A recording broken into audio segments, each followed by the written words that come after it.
8월 25일 화요일 정례 브리핑을 시작하겠습니다. 오늘 0시 기준 국내 발생한 신규 환자는 264명입니다. 여전히 200명대의 환자 발생이 계속되고 있습니다.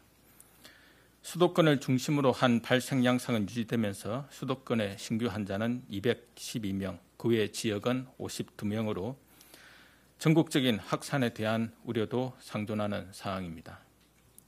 지난 주말에 비해 환자 발생이 다소 감소하였으나 이것이 지난 수요일부터 시행한 강화된 2단계 조치에 따른 효과인지는 추이를 좀 더 지켜볼 필요가 있습니다.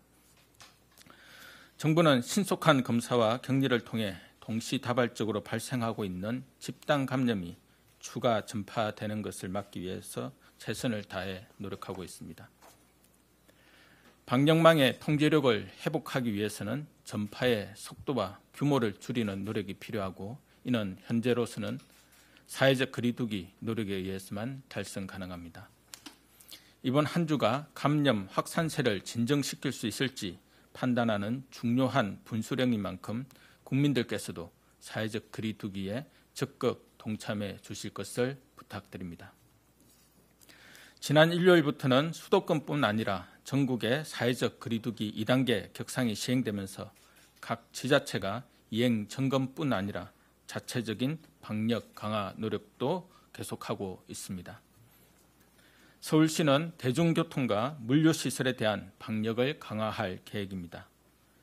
지하철은 마스크를 착용하지 않은 승객에 대해서는 특별 단속을 실시하고 버스는 방역비를 추가 지원하여 소득을 강화합니다. 택시의 경우 마스크 미착용자를 의무적으로 승차 거부하도록 하는 한편 마스크를 쓰지 않은 운전자에 대해서도 강력 조치할 예정입니다. 물류시설의 경우에도 의류, 조끼 등 물품의 공용 사용을 금지하며 하역, 분류, 배송 등의 전 과정에서의 비대면과 종사자 전신 소독 시스템 구축을 권장할 계획입니다. 인천시는 연안여객 터미널과 선착장에 대한 방역을 강화하였습니다. 입도객에 대해 발열 확인 후 손목밴드를 착용하도록 하고 마스크 착용을 의무화하여 이를 터미널과 선내 방송 등을 통해 안내할 계획입니다. 또한 이용객 간 최소 1m의 거리를 두도록 하고 지그재그로 좌석을 발권하고 승객의 이석을 최소화하여 밀접 접촉을 제한할 예정입니다. 이 외에도 현재 17개 시도 중 13개 시도에서 마스크 착용을 의무화하였으며 마스크 착용은 감염 확산을 차단시킬 수 있는 가장 효과적인 수단인 만큼 각 지역 주민 여러분들의 적극적인 협조를 당부드립니다. 서울사랑제일교회 방문자 및 광화문 집회 참석자에 대한 관리도 지속하고 있습니다. 현지 역학조사 등을 통해 확보한 교회 관련 자료와 기지국 정보를 활용하여 확보한 집회 참석자 정보 등을 분석하여 관련 명단을 지자체로 금일 중 통보할 것입니다. 오늘은 중수본과 방대본, 지자체 간 협의를 통해 관리 대상 명단을 확정하고 진단검사 실시 방법 등 시도별 관리 방안을 마련해 나갈 예정입니다. 다음으로 전세버스 방역 강화 방안에 대해 설명드리겠습니다. 지난 광화문 집회 때 전세버스 탑승자 명단을 신속히 확보하지 못해 방역 조치에 어려움이 발생한 바 있습니다.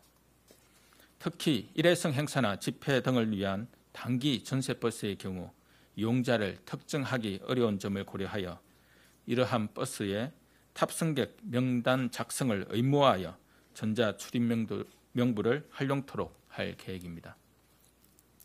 전북, 경기, 대전, 부산, 경남 등 일부 지자체는 이미 단기 전세버스에 대해 탑승자 명부를 작성하도록 행정명령하였습니다. 아직 행정명령을 발령하지 않는 지자체에 대해서는 이를 발령하도록 권고하겠습니다. 아울러 전세버스 내에서의 노래와 춤과 같이 밀접 접촉과 침방울 발생으로 감염 확산의 우려가 큰 위법 행위에 대해서는 지자체에서 단속을 강화하도록 요청할 계획입니다. 이와 함께 환자들에게 적절한 치료를 제공하기 위한 병상 확보에도 총력을 기울이고 있습니다. 이미 지난 금요일부터 국립중앙의료원의 공동 대응 상황실이 수도권의 환자들에 대한 병상을 총괄하여 배정하고 있습니다. 이에 따라 생활치료센터로 환자를 우선 배정하는 등 병상 배정의 효율성을 높이는 한편 환자의 중증도에 따라 병상 또는 중환자실로 이송하고 있습니다. 또한 중환자 치료 병상이 부족하다는 중환자 전문가들의 의견이 제기됨에 따라 어제부터 수도권의 중환자 병실 운영 현황에 대하여 현장 점검을 통해 즉시 운용 가능한 병상을 파악하고 조정하는 작업을 하고 있습니다.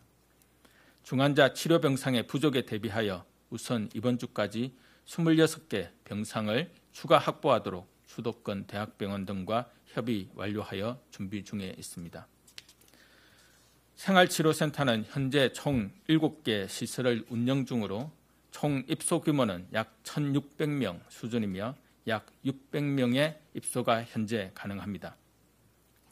금주에 추가 개소하는 4개 시설을 포함하면 총 입소 규모는 2,600명 수준으로 확대될 것이며 이후 4,000명 규모로 지속 확대를 추진할 예정입니다. 또한 수도권 이외 지역의 대규모 환자 발생에 대해서도 선제적으로 대비하고 있습니다. 어제 수도권 외에 충청, 호남, 경남권에 대해 대규모 환자 발생 시 시도별로 병상과 생활치료센터 등을 공동으로 활용하는 대응 체계를 점검하였습니다. 의사단체 집단 휴진과 관련하여 말씀드리겠습니다. 의료계의 집단 행동으로 인해 국민들께서 걱정하시는 현 상황에 대하여 안타깝게 생각합니다. 검진, 수술의 연기 등 진료에 차질이 벌어져 국민의 생명과 안전에 위해가 발생할 가능성에 대해서도 크게 우려하고 있습니다. 정부는 국민의 생명과 안전을 지키기 위해 열린 마음과 진정성을 가지고 의료계와 계속 협의해 나가고 있습니다. 국민들의 불안과 걱정이 더 커지지 않도록 최선을 다하여 의료계와 대화하고 국민과 의료계가 다 함께 상생할 수 있는 합의점을 찾기 위해 노력하겠습니다.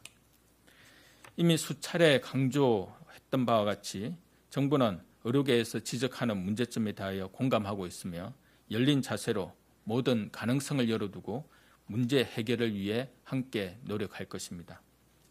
의료계는 환자에게 피해가 발생할 수 있는 집단 행동을 중단하고 진료 현장으로 복귀하여 소중한 생명을 구하는 의료인 본연의 임무에 충실히 임해주시기를 간곡히 부탁드립니다.